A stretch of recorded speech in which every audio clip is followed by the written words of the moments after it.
রানী, কেঁদো না। তুমি আমার সাথে একদম কথা বলবে না। তুমি চলে যাও এখান থেকে।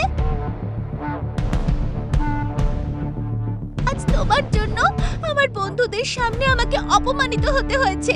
আমি তোমার সাথে আর কোনোদিন কথা বলবো না। চলে যাও এখান থেকে।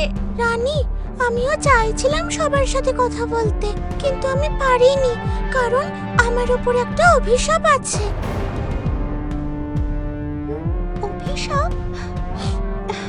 কেমন অভিশাপ? আমার আওয়াজ পৃথিবীতে একটা মানুষই শুনতে পাবে, আর সেটা হচ্ছে তুমি। আর আমার এই অভিশাপের থেকে একমাত্র তুমিই মুক্তি দিতে পারো। আমি? কিন্তু আমি কি করে? গোবিন্দপুরের সরকারি রাজস্বের চাবি দিয়েই হবে আমার অভিশাপের মুক্তি। কি করে?